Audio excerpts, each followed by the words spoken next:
Hey everyone, it's Amy White. How you guys doing today?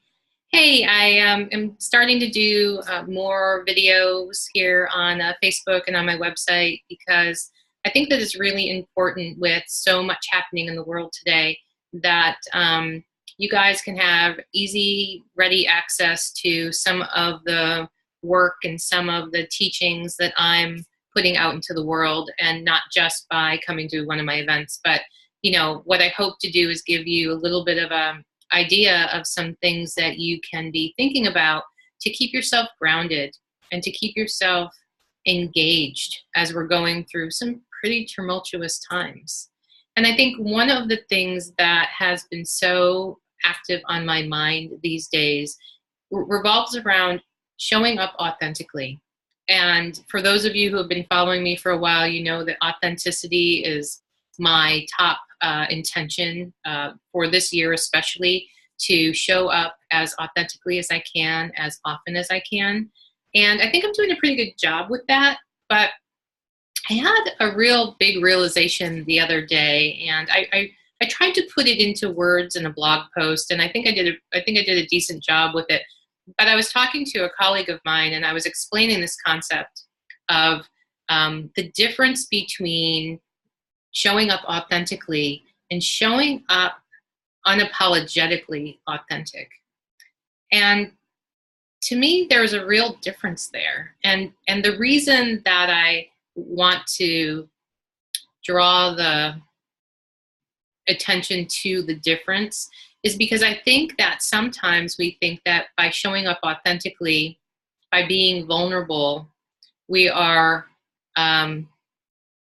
empowering ourselves to, show up differently in the world. But I think that there's a place where if we're not careful, we can show up authentically and vulnerably and cause ourselves harm. If we're talking about things that are really sensitive to us, or we're talking about things that maybe we haven't healed through all the way, we're talking about things that maybe we thought healed through, and then all of a sudden we find that in the talking about them, we haven't maybe come to a real centering on the story behind what you're sharing. I hope this makes sense, because I think for me it's really challenging to find the words to explain how this feels to me. And that's really the only thing that I can do, is tell you how certain things are resonating with me, certain ideas are coming in through download to me. And then if it fits what you're experiencing, or if it opens up some awareness in you that you didn't have, I think that's all the better, right? And if it doesn't, what I love to say is take what you need and leave the rest. But when I talk about the difference between being authentic and being unapologetically authentic, what I really mean is that when I'm unapologetically authentic, I'm showing up in my authenticity, I'm showing up in my vulnerability, and I don't have any negative feelings around it. I don't have fear or shame or guilt or a story that's coming to light behind the truth I'm telling that's actually creating sort of a negative pull on me. I'll give you a great example. When I first decided that I was going to come out publicly about the medium work that I do, I was really scared. I've shared a number of times, like I came from a really corporate, analytical thinking background. And here I was, like, listing way over to the woo-woo side of things. And I worried about what people would think of me. I had a pretty conservative Christian upbringing. And so there was all of that worry about how I was going against all of the, lessons and stories and teachings that I had been conditioned with for my whole life. And so in the moments that I was starting to authentically share that information, I was also still carrying this whole load of negative, consequential thought patterns with me. And it hit me recently that if I'm going to show up authentically, I want to do it in a way that offers no apologies. This is, where I can stand in my body, stand in my feet really solidly and say, this is who I am, period. If you don't like that part of me, that's okay. You don't have to. If you do like that part of me, that's great too. And it doesn't really matter. I mean, so for me, that's the being unapologetic in my authenticity is really, really feeling in my core that I'm solid with whatever it is that I'm sharing, that I'm okay no matter what the external opinions are, no matter what the comments are that come back. Just this week I had somebody who commented on one of my Facebook posts that had really nothing to do with it other than trying to shame me for the work that I was doing. And I'll be honest, like 6 months ago, a year ago, that would have thrown my whole system into a spiral. I would have questioned and wondered, what was I doing? I would have probably shamed myself into believing that I had done something so wrong because I'm out there living my truth. And it was a beautiful way for me to see how far I'd come, because when this comment came through, I wasn't bothered by it. And so to me, that's where you start to see the difference. And I just want to be really clear about one thing, and that's, there is nothing wrong with showing up authentically. Showing up authentically, even if you're carrying some baggage behind you. I mean, it is scary to be vulnerable.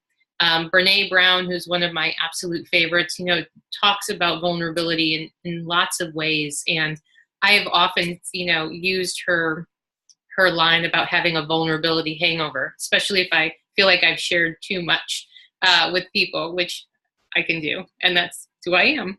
But I think that it's also so important and to take care of ourselves, right? Take care of that little child inside of us who has been conditioned to feel that shame or to feel that blame or to feel that guilt associated with just wanting to be who they are. Yeah. And that to me is the difference.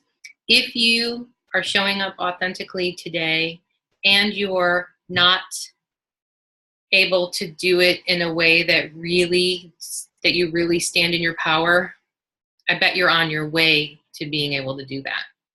And that's the path. That's the trajectory.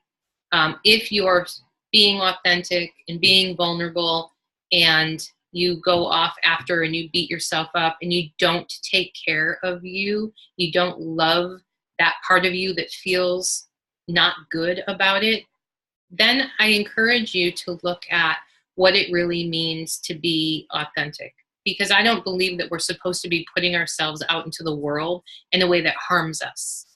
Even if the information that we are sharing is super valuable, even if it could help, hundreds of people, thousands of people, even if it's like the most incredible piece of information that could ever be shared, if we're putting it out there and we're self-harming at the same time, then you're actually not doing a service for anybody. So I just want to introduce this concept. I just want people to think about it. For me, as I was sharing earlier, it came in such a download, this aha moment of, if I'm going to show up, I really need to own it. Came in such a feeling that it's taken me quite a bit of time to find the right words to put around it. And I'm still working on it. And I would love to have some conversation around this or dialogue around this. How do you feel? How does this land for you when you hear me say there's a difference between being authentic and being unapologetically authentic, without putting judgment on one or the other, just to be aware and open to the fact that I think there's a level up of authenticity that we're not talking about right now. And it may take us for our whole lifetimes to get there. It may come in like a download and be an overnight or immediate shift, which was what happened for me. Like that download came in, I recognized it. I gave me a chance to look at all of the places where I, believe in social constructs around, being a woman and, being a mother and being a, business owner and all of those things. Like, what does that mean? And am I able to, even if the work that I do or the decisions that I'm making in my life buck against those constructs, am I still okay to stand in my authenticity and be unapologetic about it? And that's the question that just keeps coming up for me over and over. And I realized that if I'm going to do this stuff, I want to own it. Like, I want to own it 100%. And I know it's not about perfection, right? And believe me, there are days I'm not owning it. But there are days I'm not owning it and I'm aware of it and I'm taking care of me, and I'm being gentle and loving with me through it so that I can keep coming out the other side with more clarity and more information about what it means to own it, what it means to stand in who I am, in all of my truth and all of my light, unapologetically. So I'd love to hear from you. Comment below on your thoughts and feelings on this. And if you're still hanging with me after this rather long video, thank you, thank you. Love you guys. Talk to you soon.